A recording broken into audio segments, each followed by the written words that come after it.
जैसे मिथ बनी हुई है कि हाँ मतलब एयर होस्टेस ऐसे होते हैं या कोई मतलब उनका प्राइवेट कोई ऐसा मूवमेंट होता है कि नहीं वो ऐसा करती हैं, तो ऐसा कुछ नहीं है। और एक चीज है, बोलते हैं कि जो कैप्टन वगैरह इनके साथ कुछ प्राइवेट टाइम स्पेंड करना पड़ता है, तो इनका जो मतलब ऑन एन एवरेज जो सैलरी है ना वो इनकी रहती है 42-45। तो वैशाली, कैबिन क्रू को ज्वाइन करने के लिए पूरा कंप्लीट प्रोसेस क्या होता है? तो आप वहाँ पे डायरेक्ट जा सकते हो इंटरव्यू देने। ऐसा जरूरी नहीं है कि आपको कोर्स करना है, ये सिर्फ एक मिथ है कि कोर्स करना पड़ेगा और ये लोग जो कोर्स कर रहे हैं ये यहाँ पे बेफालतू में पैसा वेस्ट कर रहे हैं। मैं इसी क्वेश्चन पा रहा था, मतलब क्या फिजिकल अपीयरेंस जरूरी अच्छी होनी इस फील्ड में? और फिर उसके बाद पता चलता है कि अच्छा किसी तो 1.5 लाख रुपए फीस है 1 साल की, और 1 साल में करवा क्या रहे हैं? कुछ नहीं। इन्होंने इंटरव्यू के लिए बुलाया, अब इनके 5-6 राउंड होते हैं। एक टाइम पे मैंने एयर इंडिया का दिया था इंटरव्यू। एयर इंडिया में मेरा सिलेक्शन हुआ था। अब वहाँ पे क्या हुआ, मैं मेडिकल में फेल हो गई। फिर दोबारा इंटरव्यू दिया। अब दोबारा इंटरव्यू में भी मेरे को सेम एचआर मिल गई। एज का क्राइटेरिया आपका 18 to 27 का होता है कि आप 18 से लेकर 27 तक इंटरव्यूज दे सकते हो। कैप्टन तो कैबिन क्रू को मुंह नहीं लगाते।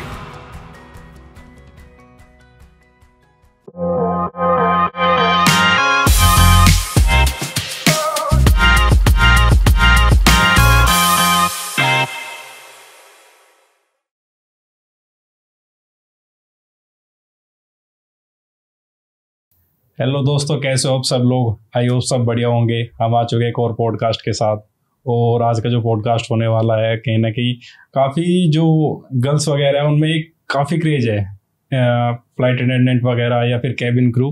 तो आज की जो हमारी स्पेशल गेस्ट होने वाली है वो है वैशाली सिंह। हाय वैशाली, कैसे हो आप? मैं अच्छी हूँ, आप बताएं। मैं काफ़ी अच्छा हूँ वैशाली। तो पॉडकास्ट स्टार्ट करते हैं और आप जरा हमारी ऑडियंस को ये बताइए कि आप पहले क्या करते थे और अभी आप क्या कर रहे हो। और जैसा आप बता रहे थे कि आपको क्रू से भी रिलेटेड काफ़ी नॉलेज और एक्सपीरियंस है कुछ, तो वो भी हमारी ऑडियंस के साथ जरा आप शेयर करें।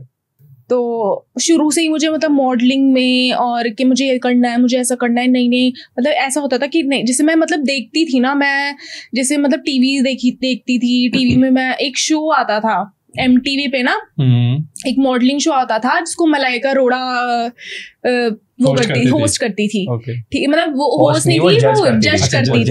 हाँ, जज थी वो उसकी। हाँ, तो वैशाली जैसे आपकी जर्नी स्टार्ट हुई थी, तो हमने काफी सुना है कि एक अलग ही माइंडसेट है लोगों का इस चीज को लेके, एयर होस्टेस को लेके। तो काफी मिथ भी है कि कुछ डार्क रियलिटी सुनी है हमने।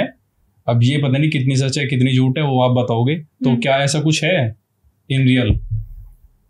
नहीं, मतलब जैसे मिथ बनी हुई है कि हाँ मतलब एयर होस्टेस ऐसे होते हैं या कोई मतलब उनका प्राइवेट कोई ऐसा मूवमेंट होता है कि नहीं वो ऐसा करती हैं, तो ऐसा कुछ नहीं है। ये तो मतलब ऐसा है कि जो लोग ये नहीं कर पाते, ठीक है, वो लोगों से अगर आप पूछोगे तो वो कुछ ना कुछ उल्टा ही बताएंगे, ठीक है। लेकिन ऐसा कुछ भी नहीं है। जो इनकी रियलिटी जो है वो सिर्फ इनकी रहती है इंटरव्यू तक।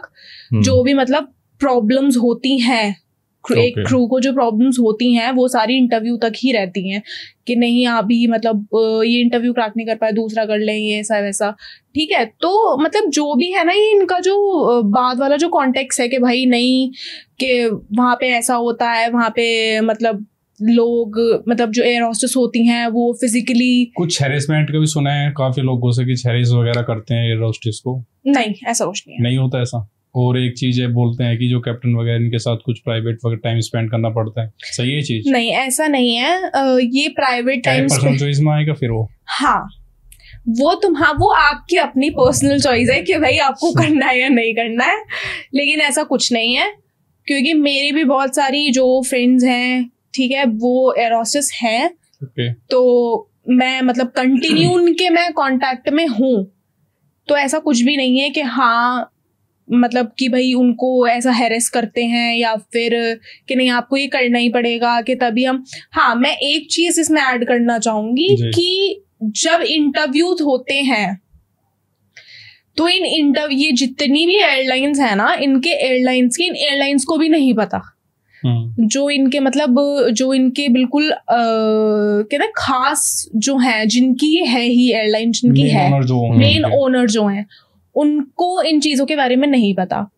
लेकिन जो इन्होंने स्टाफ मेंबर्स इनके पहले के जो जितने भी हैं ना, तो उनका ये है कि उन लोगों ने ना एक टाइप का मतलब ये कैसे बताऊं मैं, मतलब एक काम का जरिया बना लिया कि जो मतलब कैबिन क्रूज नहीं बन पा रही हैं उन्हें फोन करो, ठीक है, अब उनको आप मैनिपुलेट करो कि भाई तुम्हें 70,000 रुपए देने हैं, तुम्हें 1.5 लाख देने हैं, तुम्हें 2 लाख देने हैं, तुम्हें 3 लाख देने हैं, हम तुम्हारी जॉब लगवा देंगे। ठीक है।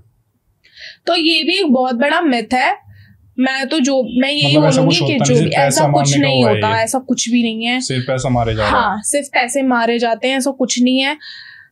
कुछ एयरलाइन में ऐसा है, मैं ये भी नहीं बोलूंगी कि बिल्कुल ही नहीं है, लेकिन वो उन लोगों के साथ है जिनको ये चीज बहुत अच्छे से पता है कि हाँ भाई कि ये बंदा जो है ये बिल्कुल उसके अंदर का बंदा है, तो ये करवा देगा।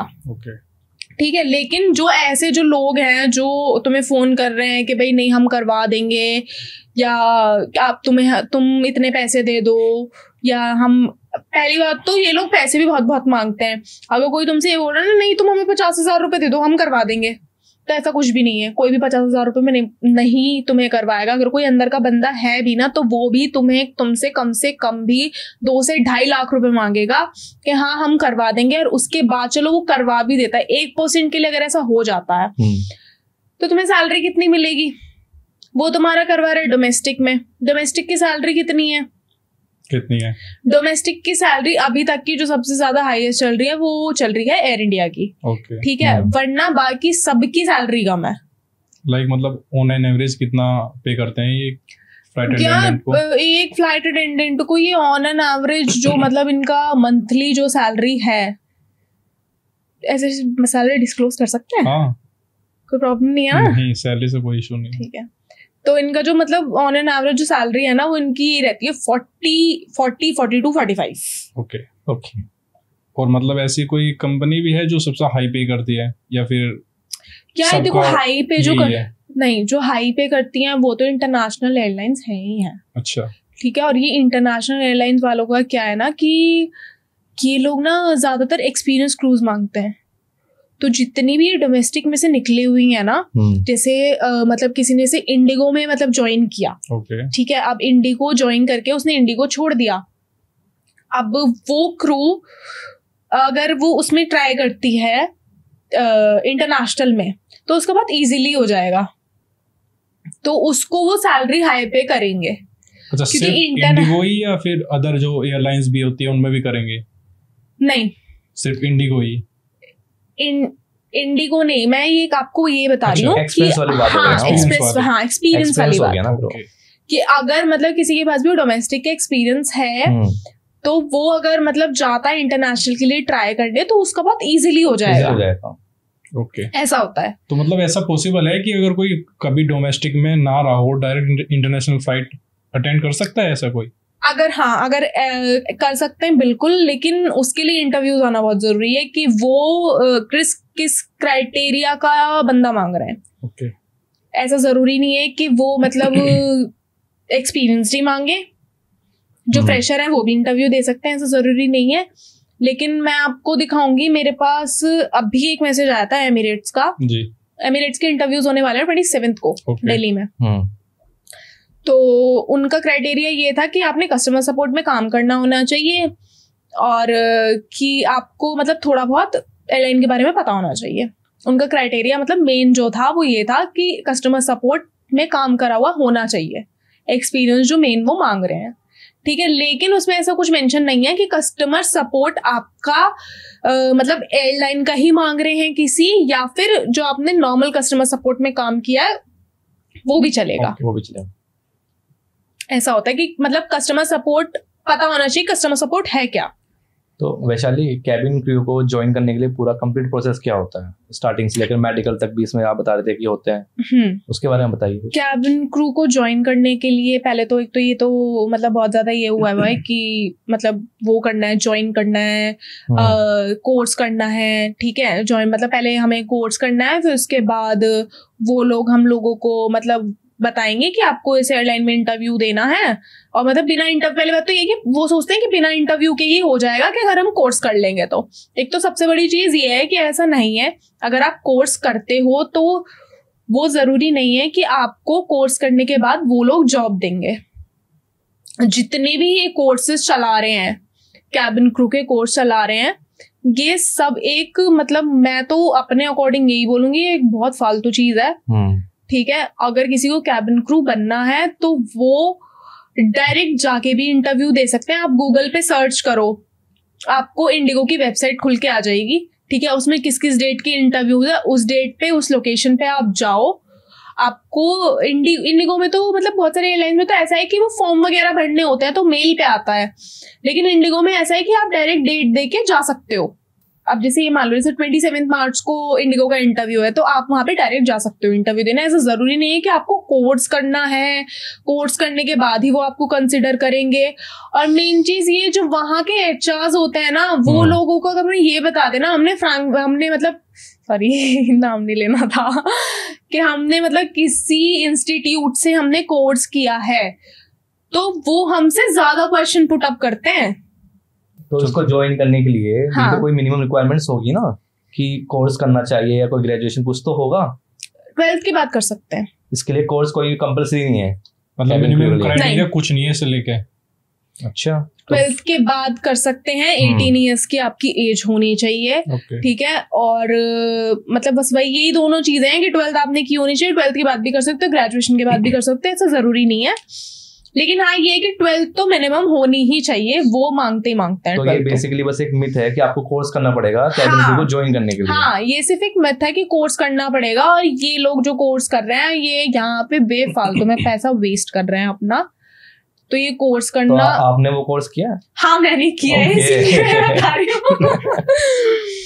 मैंने कोर्स किया कि यार उस टाइम पे था ना कि उस टाइम पे नॉलेज नहीं थी इतनी। वो ये कि जब तक अपने आप नहीं गिरते तब तक वो संभलता नहीं आदमी, संभलता नहीं। हाँ सच बात है, और जब तक खुद एक्सपीरियंस नहीं करोगे तुम दूसरे को कैसे बता सकते हो। तो वो चीजें मैंने एक्सपीरियंस करी हैं। हम 4 दिन कितने 2 घंटे की क्लास होती है।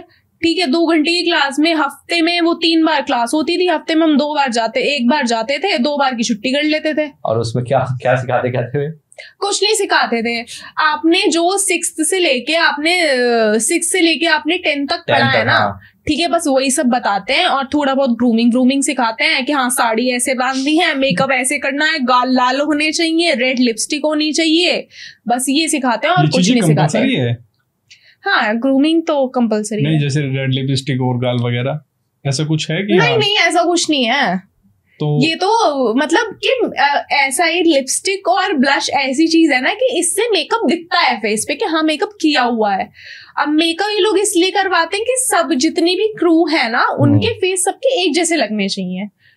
अब पैरों में ये ब्लैक कलर के जो ब्लैक हो गए या स्किन कलर के हो गए, ठीक है, क्रीम कलर के हो गए, ये लोग स्टॉकिन्स पहनाते हैं। ठीक है, और सबके आप जितने भी देखो सबके शूज एक जैसे होंगे।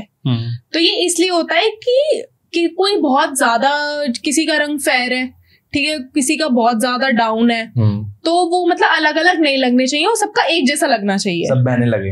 हाँ, बोल सकते हैं। मैं इसी क्वेश्चन पा रहा था, मतलब क्या फिजिकल अपीयरेंस जरूरी है अच्छी होनी इस फील्ड में? हाँ जरूरी है, फिजिकल अपीयरेंस होनी बहुत ज्यादा जरूरी है। मेन तो इसमें मतलब जो जरूरी है ना वो है आपका एक तो हाइट, ओके, ठीक है, और एक है आपका मतलब बीएमआई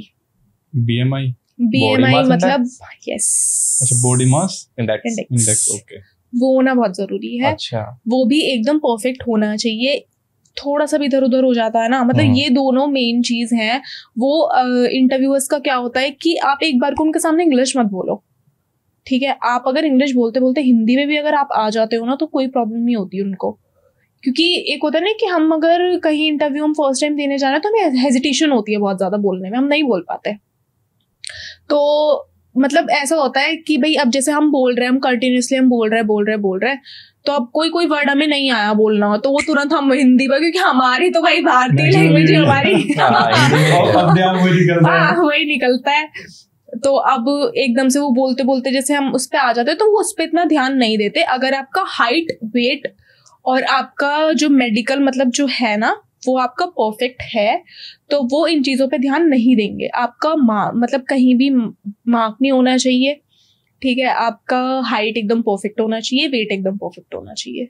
तो ये सबसे कंपलसरी है कि ये सबसे चीज ज्यादा जरूरी कंपलसरी है। यही है। कोई सर्जरी वगैरह अगर कोई हो वो भी नहीं, मेडिकल में वो नहीं चेक करेंगे? नहीं, सर्जरी मतलब सर्जरी अगर ऐसी है जो दिख नहीं रही है, जैसे आजकल वो चल रहे हैं ना, क्या कौन से वाले टाके जो टाके होते हैं वो डिसॉल्व हो जाते हैं अंदर ही, लेजर सर्जरी। हाँ, लेजर सर्जरी वगैरह जो होती हैं। तो अगर ऐसा कुछ करवा रहे हो जो दिख नहीं रहा, तो आप मतलब आ सकते हो, कि उन्हें तो पता ही नहीं चल रहा, उन्हें तो दिख ही नहीं रहा है। बट अगर ऐसा कुछ अगर फेस पे दिख रहा है ना, अगर ओपन बॉडी पार्ट्स में जहां पे भी आपका मतलब आप उनकी ड्रेस के अकॉर्डिंग, जैसे उनका ड्रेस है, जो जो उनकी ड्रेस में ओपन बॉडी पार्ट्स है, उसमें ना तो कोई टैटू होना चाहिए ना कोई स्कार होना चाहिए, ठीक है, मतलब ये दोनों चीजें हैं। अच्छा, एक चीज और है वैसे, बताना सही है क्या, लाइक कुछ बॉडी पार्ट्स के अकॉर्डिंग उन्हें प्रायोरिटी मिलती है, क्या ये चीज सही है? लाइक सर्जरी के थ्रू या वैसे भी कुछ नहीं, अपनी बॉडी को एनहांस करते हैं उन पार्ट्स को? नहीं, ऐसा कुछ नहीं है। ओके, ऐसा कुछ नहीं है। आप देखोगे ना कभी मतलब आप जैसे कभी सोशल मीडिया पे स्क्रॉल करना, तो आपको ना एरोसिस ऐसी भी मिलेंगे जो बहुत ज्यादा जिनका कलर डाउन है। ओके, ठीक है, मतलब एक होता है ना कि बिल्कुल ही, एक तो होता है सांवला, ठीक है, और एक होता है बिल्कुल ही काला, काफी डार्क, ठीक है। तो वो काफी डार्क वाली लड़कियां भी एरोसिस हैं, ऐसा नहीं है, लेकिन उनका क्या है कि उनकी स्किन अच्छी है। बट मैं कलर टोन की बात नहीं कर रहा था यहाँ पे, फिर मैं बॉडी पार्ट्स की बात कर रहा था। नहीं, सर्जरी के थ्रू कुछ एनहांस करते हैं, मैंने सुना था। नहीं, ऐसा कुछ नहीं है, ऐसा कुछ भी नहीं है। मैं वही तो आपको उसी टॉपिक पे ही आ रही थी मैं, सम्मित है मतलब कि, हाँ, ये सब मिथ है, ऐसा कुछ नहीं है। ओके, एनहेंस करना है, जो तुम्हारा नेचुरल बॉडी पर जो बॉडी है और जो एनहांसिंग वाली है, वो तो तुम्हें साफ पता ही चल जाती है कि भाई ऐसा कुछ नहीं है कि तुम्हें इंटरव्यू देने जा रहे हो तो तुम उसको एनहांस कराना पड़ेगा। ऐसा कुछ है जो तुम्हारी नेचुरल है वो उन्हें पता चल जाता है। ओके, तो ये कैबिन क्रू में कोई ट्रेनिंग भी नहीं होती इनकी, क्योंकि वहाँ पे इमरजेंसी सिचुएशन भी काफी होती है फ्लाइट में? होती है। जब आपका सिलेक्शन होता है ना, उससे पहले आपकी ट्रेनिंग होती है, सिलेक्शन से पहले आपकी ट्रेनिंग होती है, उसके बाद ही आप क्रू बनते हो। तो फिर जो ये इंस्टीट्यूट है ये क्या करा रहे हैं? फिर ये कुछ नहीं करवा रहे हैं। हाँ, ये कुछ नहीं करवा रहे हैं, ये बस ये है कि थोड़ी बहुत स्विमिंग वगैरह करवा देते हैं। स्विमिंग में भी ये है कि आप मतलब अगर जा रहे हो वो आपके ऊपर, नहीं जा रहे तो कोई बात नहीं। ये ऐसा कह सकते हैं कि जो खुद से ट्राई करता है उसको अपने आप खुद से रिसर्च करनी पड़ेगी, बट ये खुद से फॉर्म वगैरह जो होता होगा, कॉन्टेक्ट्स ये कराते होंगे कोर्सेज वाले। मैं आपको पता है, ये इंस्टाग्राम पे आपने देखे एड्स चलते हैं, हाँ, ठीक है, अब ये ना एक टाइम पे फेसबुक पे भी चलते थे। जब ये इंस्टीट्यूट वगैरह का जब ये नया आया था ना, उस टाइम तो फेसबुक की स्टार्टिंग में तो सारी जनता फेसबुक पे थी, इंस्टा पे तो अब आई है ये। तो अब जैसे फेसबुक पे आपने क्लिक कर दिया, ठीक है, क्लिक करके कि आपका मतलब आपने उसमें आपका नाम वाम चला गया, नाम नंबर चला गया, आपने भेज दिया, ठीक है। तो अब वो क्या करते हैं, वो आपको कॉल करते हैं, फोन करके कहते हैं कि मैम हमारा ऐसा ऐसा इंस्टीट्यूट है और उसमें ये मतलब आपको करना पड़ेगा, इतनी आपकी फीस तो बिल्कुल लास्ट में बताते हैं फीस बिल्कुल लास्ट में बताते हैं, ठीक है, और क्या बनना चाहते हो। अब इंटरेस्ट तो बढ़ गया, सामने वाले को मैनिपुलेट तो कर दिया उसने, तो अब उसका इंटरेस्ट बढ़ गया कि हाँ चलो ठीक है कि मैं घर में बात करके आपको बताती हूँ। अब घर में बात कर ली और फिर उसके बाद पता चलता है कि अच्छा किसी तो 1.5 लाख रुपए फीस है 1 साल की, और 1 साल में करवा क्या रहे हैं, कुछ नहीं 3 क्लासेस दे रहे हैं 2 घंटे की, 1 हफ्ते में 3 क्लासेस देते हैं 2 घंटे की, बस कहानी खत्म, 1.5 लाख वसूल और एक वो सर्टिफिकेट दे देंगे आपको, जिस सर्टिफिकेट का कोई काम ही नहीं है, तो कोई वैल्यू नहीं उसकी, कोई वैल्यू ही नहीं है उसकी, हो या ना हो कोई फर्क नहीं पड़ता। यार पता है क्या होता है ना कि मैं आपको बता रही हूँ ना, ये लोग जो गूगल पे अपने इंटरव्यूज वगैरह डाल रहे हैं, ये क्यों डाल रहे हैं, इसीलिए तो डाल रहे हैं कि भाई लोग देखें और ये डायरेक्ट हमारे पास आए। बिल्कुल ठीक है, वरना तो जो ये मतलब ये लोग हैं इंस्टीट्यूट वाले हैं, यार ये कार्ड देना ठीक है कि जो मतलब इंस्टीट्यूट वाले हैं, तो ये मतलब अगर इनसे अगर इनको कोई बेनिफिट होगा तो ये डायरेक्ट इनके पास जाएंगे ना, बिल्कुल कि भाई हम ऐसे गूगल पे नहीं डालेंगे कि आपके जो बच्चे हैं आप उनको बुलाओ और हम उनका इंटरव्यू करवाएंगे, लेकिन ऐसा नहीं है। अच्छा, वैसे हमने काफी देखा है कि मोस्टली लड़कियां होती है, ऑलमोस्ट 90% 80% है जो चाहती है कि हाँ हम एयर होस्टेस में एक बार ट्राई करेंगे, या फिर कहीं ना कहीं उनको एक बचपन से ये होता है कि तो मतलब क्या रीजन है कि सारी लड़कियां इसी तरफ अट्रैक्ट हो रही है? सारी तरफ लड़कियां इसलिए अट्रैक्ट हो रही हैं क्योंकि एक तो घूमने के लिए मिलता है। ओके, ठीक है, अब घूमने के लिए भी अब ये तो आपके ऊपर है कि आपको कितने लेओवर मिल रहा है, कहाँ का मिल रहा है, ठीक है, तो ये आप घूम सकते हो। वरना तो आप जहाँ आप हो, आपको अगर आपका बेस है मुंबई तो आप मुंबई में ही बैठे हो, आपका बेस है चेन्नई तो आप चेन्नई में ही बैठे हो। ठीक है, ये एक तो सबसे मतलब ये है कि इन लोगों का ना ये बेस भी बहुत ज्यादा दूर दूर देते हैं। अब जैसे हम लोग हैं, हम ये सोचेंगे कि हमारा बेस दिल्ली में पड़े, लेकिन नहीं, ऐसा नहीं होता। ये लोग मतलब जो लोग पास के हैं ना, उन्हें ये बेस दूर देते हैं, पता नहीं क्यों है ऐसा। ये वैसे हर जॉब में है। हाँ, उन्हें बेस दूर का मिलता है। अरे यार, दूसरे कोने में भाई चेन्नई, अब वहां से बंदे को आने में भी अगर मतलब ऐसा सोच लो कि कोई फैमिली में इमरजेंसी हो गई तो इंसान वो वहां से कैसे आएगा यार। तो मतलब जो आपकी फर्स्ट फ्लाइट थी वो कहाँ से थी? मेरी यार देखो, मैंने ऐसे कोई फ्लाइट मैंने मतलब एज अ कैबिन क्रू तो मैंने कभी ज्वाइन ही नहीं करा। ठीक है, लेकिन मैंने कोर्स किया। कोर्स करने के बाद मैंने बहुत सारे इंटरव्यूज दिए। अब मेरे इंटरव्यूज पे अगर आप आओ तो मेरे इंटरव्यूज में तो पहले तो मेरे फोरहेड पे निशान है, आपको दिख ही रहा है। अच्छा, तो इसकी वजह से मुझे निकाल दिया, सिर्फ छोटे से की वजह से। ठीक है, अब ये लोग क्या करते हैं, इन्होंने इंटरव्यू के लिए बुलाया। अब इनके 5-6 राउंड होते हैं, 5 होते हैं या तो 6 होते हैं। अब मेरे साथ क्या होता था कि मतलब मैंने इंटरव्यू दिया, मैंने फर्स्ट राउंड क्लियर किया, सेकंड किया, थर्ड किया, फोर्थ किया। अब जो बिल्कुल लास्ट राउंड पे मैं आ गई, अब ये लास्ट राउंड पे भाई इन्होंने पूरा दिन तो वेस्ट कर ही दिया मेरा। अब मैं सोच रही हूँ कि हाँ हो जाएगा। अब वो एट द एंड वो किसी और का नाम ले लिया उन्होंने, एचआर ने, कि यार मैंने कहा शिट यार, मैंने कहा मेरा तो पूरा दिन वेस्ट हो गया। मैंने सोचा कि शायद फर्स्ट टाइम ऐसा मेरे साथ हुआ है। मैंने कहा चलो कोई बात नहीं, अब अगली बार ट्राई करते हैं। अगली बार फिर दोबारा गई इंटरव्यू देने। अब फिर दोबारा मेरे साथ फिर ऐसे ही हुआ। मैंने कहा यार कि लास्ट राउंड में क्यों निकालते हैं मुझे हर बार लास्ट राउंड में निकली हूँ मैं। मतलब लास्ट राउंड में भी नहीं निकली हूँ, लास्ट राउंड भी मैंने कंप्लीट कर लिया है अपना। उसके बाद जब लास्ट में एचआर बताती है ना कौन कौन सिलेक्ट है, उसमें मेरा आज तक कभी नाम नहीं आया। मैंने कहा यार पता नहीं ऐसा मैंने क्या किया हुआ है। हाँ, और एक टाइम पे मैंने एयर इंडिया का मैंने दिया था इंटरव्यू। एयर इंडिया में मेरा सिलेक्शन हुआ था, नो डाउट। ठीक है, मैंने एयर इंडिया में सिलेक्शन मेरा हुआ। अब वहां पे क्या हुआ, मैं मेडिकल में फेल हो गई। अब मेडिकल में था कि मेरे मतलब राइट हैंड के फिंगर में ना मेरे ट्यूमर आया था। तो अब ट्यूमर आया था, मुझे उस टाइम पे पता नहीं था। तो अब इन्होंने मतलब हुआ इनका जो भी सिस्टम था, अब मैंने इनको हाथ मैंने चेक वेक करवाया। तो उसके बाद इन्होंने बोला कि नहीं आपके ना कि इसमें ये अलग क्यों है। मैंने कहा अलग क्यों है, तो मैंने कहा नहीं वो एक्चुअली मेरे ऐसे चोट लग गई थी तो वो उसमें स्वेलिंग आ रही है।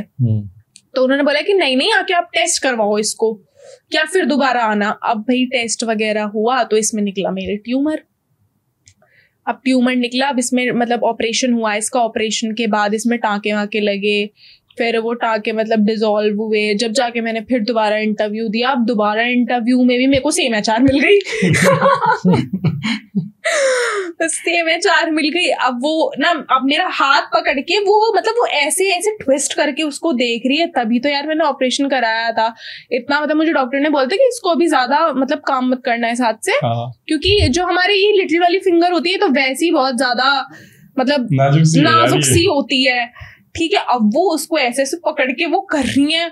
अब मैं बोल रही हूँ, मैंने कहा यार मुझे गुस्सा आ गया मुझे उस टाइम पे, क्योंकि मुझे दर्द हो रहा था। मैंने कहा मैम मुझे पेन हो रहा है, आप छोड़ दो। तो कि नहीं हम ऐसे कंसिडर नहीं करने कि आप फिर दोबारा आना। उन्होंने मना कर दिया, दोबारा मना कर दी। हाँ, मतलब ऐसे होता था कि ना जैसे मतलब आपने इंटरव्यू हमने दे दिया तो वो इंटरव्यू के बाद जैसे फर्स्ट राउंड किया, सेकंड राउंड किया, थर्ड किया, तो वो लोग ना जो सिलेक्टेड होते थे वो उन पे टिक टिक टिक टिक करके वो बाद में बताने आते थे, बट वो HR ऐसी थी उसने मुझे मेरे मुंह पे मारा कर दिया। तो ऐसे हुआ था मेरे साथ कि मतलब सिलेक्शन होते होते, और मैं बड़ा खुश जिस टाइम मेरा सिलेक्शन हुआ, मम्मी को फोन किया मैंने, पापा को किया, सबको बता रही हूँ भाई हो गया हो गया हो गया हो गया हो गया। अब सब खुश कि हाँ भाई हो गया, बहुत टाइम से क्योंकि ट्राई कर रही थी। अब फिर उसके बाद क्या हुआ कि अब फिर ये वाला सीन हो गया। तो मेरे तो मतलब जिस भी लोगों को मैंने बताया उन लोगों के सामने भी मतलब ऐसा हुआ कि यार, जब उन्होंने पूछा कि क्या हुआ तेरा, तो हो गया था, मैंने कहा यार ऐसे ऐसे बात हो गई, अब क्या ही कर सकते हैं। फिर इसके बाद से मैंने कभी ट्राई नहीं किया, क्योंकि यार वही है, इनका एज क्राइटेरिया होता है, तो मतलब यही था कि अब एज क्राइटेरिया के अकॉर्डिंग तो फिर वो मैच नहीं होगा, तब कोई फायदा नहीं था। मतलब 2 साल जॉब करके मैं क्या ही कर लूंगी, तो इस वजह से फिर दोबारा से अप्लाई नहीं किया? मैंने दोबारा फिर कभी कोशिश नहीं करी। अभी भी मुझे एमिरेट्स का वो आया हुआ था, इंटरव्यू का ही आया हुआ था, बट मैं अभी अब सोच रही हूँ कि मैं जाऊं या नहीं जाऊं, लेकिन बस वही है कि यार 2 साल जॉब करके क्या करूंगी। अच्छा, तो इसमें एज का भी कुछ क्राइटेरिया होता है क्या? जैसे आपने बोला कि 2 ही साल रह रहे हैं, मतलब एज किस का एज तक कर क्राइटेरिया सकते होता हैं? है, एज का क्राइटेरिया आपका 18 to 27 का होता है कि आप 18 से लेकर 27 तक इंटरव्यूज दे पूरे सकते केबिन हो। क्रू का? लेकिन अगर 27 के बाद अगर आप आ रहे हो तो आपको वो नहीं मतलब कंसिडर नहीं करेंगे। मेरे सामने का एक इंसिडेंस है, मैं इंटरव्यू दे रही थी, तो अब इंटरव्यू में वो क्या करता है, सबसे पहले आपका रिज्यूमे चेक करता है, रिज्यूमे चेक करके आपकी डेट ऑफ बर्थ क्या है। अब उन्होंने डेट ऑफ बर्थ चेक करी, उसकी निकली 1997, ठीक 28। अब वो 28 की हो चुकी थी, तो उसको वहीं से ही उन्होंने टाटा बाय बाय कर दिया था कि भाई आप को हम नहीं ले सकते, कि आपकी तो एज ही इतनी है कि 28 अगर हम आपको, फिर उसने मतलब बहुत रिक्वेस्ट भी करी मैम आप एक बार इंटरव्यू तो ले लो, मतलब काफी, मतलब वो बहुत ज्यादा प्रिटी थी, और वो लड़की बहुत ज्यादा, और मतलब उसका इंग्लिश भी बहुत, उसका एक्सेंट जो था ना वो इतना प्यारा, उसका एकदम मतलब बिल्कुल US वाला एक्सेंट था उसका, और उसको स्टिल उसको उन्होंने नहीं लिया था एज की वजह से। अच्छा, जैसे मतलब काफी फ्लाइट्स है, कभी भी हमने लड़के नहीं देखे एज कैबिन क्रू, नहीं बहुत ही रेयर है कि मतलब कभी देखे हो, मतलब क्या रीजन है, कंपनी नहीं ले रही या फिर लड़के उधर जाना पसंद नहीं कर रहे? अब तो बेसिकली ऐसा हो गया है कि लड़की जाना पसंद नहीं कर रही, क्योंकि लड़कों को क्लीन शेव होना पसंद नहीं है। क्योंकि कैबिन क्रू में क्या होता है ना कि लड़कों को क्लीन शेव करवाते हैं, ठीक है, मूछें नहीं होनी चाहिए, दाढ़ी नहीं होनी चाहिए, और आजकल तो दाढ़ी और मूछ का इतना ज्यादा मतलब वो चल रहा है कि नहीं भाई कि दाढ़ी नहीं तो यार मर्द कैसे हम, मूछ नहीं तो कुछ नहीं, मूछ नहीं तो कुछ नहीं, तो अब ऐसा चल रहा है। तो इनका कैबिन क्रूज का जो जितने भी मतलब जो क्लीन शेप वाले जो रखते ही हैं लड़के शुरू से, तो वो तो मतलब सोचते हैं कि चलो ठीक है हम कर लेते हैं। सेम कहीं से होटल मैनेजमेंट का भी रहता है इसमें, वो लड़की नहीं है, होटल मैनेजमेंट भी सेम है, क्लीन शेव रहना पड़ेगा, क्लीन शेव रूल है उसका भी, उसमें भी ऐसा ही है, क्लीनिंगनेस की वजह से है, लेकिन इसमें क्या जरूरत है इसकी? अच्छा, तो मतलब होने की यही एक रीजन है सिर्फ क्लीन शेव, या फिर कंपनी कंसिडर करती है? वैसे इंटरव्यूज वगैरह होते हैं, इंटरव्यूज होते हैं बट बहुत रेयर।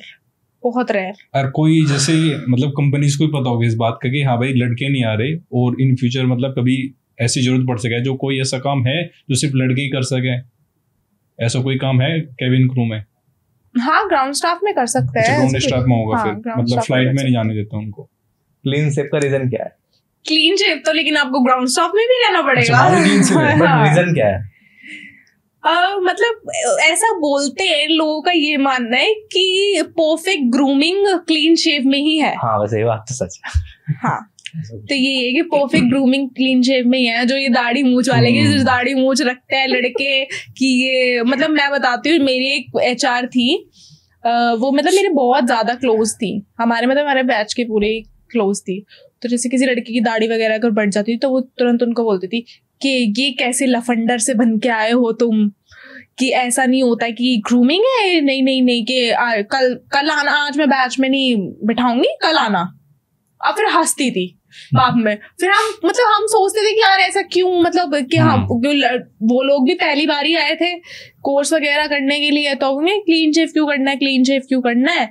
तो तब हमें पता चला था कि परफेक्ट ग्रूमिंग जो है वो क्लीन शेव में ही है लड़कों की।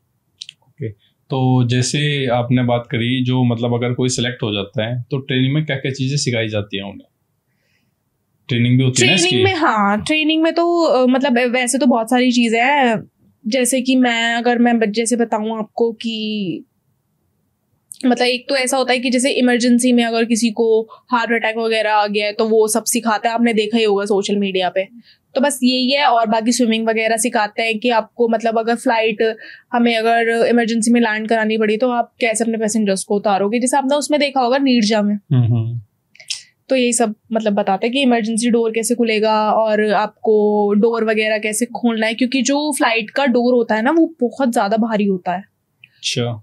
मतलब वो आप ये देख लो कि अगर उसको आपको खोलने की टेक्निक नहीं पता ना तो उसको कोई लड़का भी नहीं खोल सकता।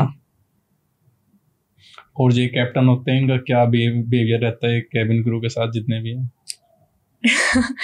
कैप्टन तो कैबिन क्रू को मुंह नहीं लगाते नहीं। और बड़े बड़े लेवल के लोग हैं, वो अपने रूम से बाहर ही नहीं निकलते। जो मतलब जिनका नेचर बहुत अच्छा है वो तो मतलब बात कर लेते हैं, ऐसा नहीं है। लेकिन हाँ जो मतलब बिल्कुल ही, क्योंकि यार पता है क्या है ना, जो ये पायलट्स वगैरह होते हैं ये होते हैं बहुत ज्यादा हैंडसम, ठीक है। और जो क्रूज होती है ना, क्रू आप उनका मेकअप में चेहरा देख लो और आप उनका बिना मेकअप देख लो तो दोनों में फर्क है। आसमान का फर्क होगा।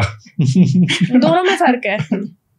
ठीक है। तब सोचते हैं कि यार अपनी फील्ड में मिल जाए कोई लड़का वड़का मिल जाए अपनी फील्ड में। तो कैबिन क्रू की फील्ड में ना ये लड़का ढूंढना भी ना बहुत ज्यादा मुश्किल का काम है। मतलब ऐसे कि इतनी एज की कैबिन क्रूज है जो मतलब अपना फ्यूचर सोच ही नहीं पा रही, क्योंकि सबको ये मिथ बना हुआ है कि यार कैबिन क्रू तो ऐसी होती है, कैबिन क्रू वैसी होती हैं, कैबिन क्रू में ये होता है वो होता है, कि हम तो यहाँ हम नहीं करेंगे ऐसी लड़की से शादी। और ये सब रिलेशन वगैरह में भी दिक्कत आती होगी इस चीज से। तो ये सब मतलब मिथ बना हुआ है, लेकिन ऐसा कुछ नहीं है। जब तक वो आपके ऊपर है कि आप क्या कर रहे हो, आपको करनी है वो चीज या आपको नहीं करनी है, वो आपके ऊपर है। ऐसा कुछ नहीं है कि भाई नहीं कि तुम्हें करना ही है तभी तुम यहाँ से आगे बढ़ पाओगी, वरना तुम यहाँ से आगे नहीं बढ़ोगी। तो ऐसा कुछ नहीं है। हाँ, तो एक्चुअली एक क्वेश्चन है मेरा यहाँ पे, जैसे अपने डोमेस्टिक फ्लाइट्स जो होती है और इंटरनेशनल फ्लाइट्स होती है, उन दोनों में क्या क्या डिफरेंस है? मतलब कुछ इन्वायरमेंट का भी फर्क है या फिर ऑलमोस्ट सेम ही है? नहीं, इन्वायरमेंट का कोई फर्क नहीं है, सिर्फ सैलरी का डिफरेंस है और कुछ नहीं है, बाकी सब सेम ही है। बस सैलरी है, मतलब जो मेन थोड़ा बहुत वहाँ पे इंक्रीमेंट हो जाता होगा काफी। हाँ। ओके, तो सैलरी से अलग भी कुछ मिलता है? लाइक अगर आपने एक्स्ट्रा आवर्स में वर्क किया, हाँ, तो सैलरी से अलग है? हाँ, कुछ मिलता है। सैलरी से अलग भी आपको मतलब पैसे वो देते हैं। किस बेसिस पे? अगर आप एक्स्ट्रा मतलब आपको जो आप पूरे मतलब वीक में जो आप लेओवर्स कर रहे हो ना, आप जो वीक में जो लेओवर्स कर रहे हो, ठीक है, आपको उसके बेसिस पे वो उससे अलग सैलरी प्रोवाइड करते हैं। मतलब जो आपका मंथली है वो तो है ही है, लेकिन जो आप लेओवर्स कर रहे हो उसके आपको एक्स्ट्रा मिलते हैं। तो इसमें कुछ प्रमोशन का भी हिसाब होता है? प्रमोशन नहीं, इसमें कोई प्रमोशन नहीं होता। इसमें दो ही तो क्राइटेरिया है, एक तो कैबिन क्रू और एक सीनियर कैबिन क्रू, बस। तो ये क्या भाई, आप अगर आप जैसे मतलब बहुत ज्यादा आपको एक्सपीरियंस ही चाहिए होगा ना फिर? हाँ, आपको मतलब वो सीनियर भी उन कैबिन क्रूज में से ही बनाते हैं जो ऑलरेडी मतलब उसमें काम कर रही है, काफी टाइम से, मतलब पुराना बढ़िया रहा है उनका। हाँ। और उनकी सीनियर कैबिन क्रू की क्या ड्यूटी रहती है फिर वहाँ पर? सीनियर कैबिन क्रू की कोई ड्यूटी नहीं है। सीनियर कैबिन क्रू जो मतलब वहाँ पे जितनी भी कैबिन क्रूज है ना, वो उनके वहाँ पे तो उनको देखती है कि वो क्या कर रही है। उनके सुपरविजन में वर्क करना। हाँ। कुछ ऐसी कभी इमरजेंसी आई तो उसमें हेल्प आउट कर सकते हैं। ओके। हाँ, तो मैंने आपसे बात करके बहुत ही अच्छा लगा और आपने हमारे लिए टाइम निकाला, उसके लिए बहुत बहुत थैंक यू। और आई होप हमारे ऑडियंस को भी काफ़ी सारी जानकारी मिली होगी जो शायद अब तक हमें भी नहीं पता थी। मोस्टली मतलब जो जिस माइंडसेट बना हुआ है इस चीज़ को लेके, ऐसा कुछ है ही नहीं भाई। कहीं ना कहीं बस वही कि कई बात पे बिलीव कर रहे हो, बट ऐसा कुछ भी नहीं है। आज हमने सब क्लेरिफाई कर दिया और इसी के साथ इस पॉडकास्ट को करते हैं अब एंड।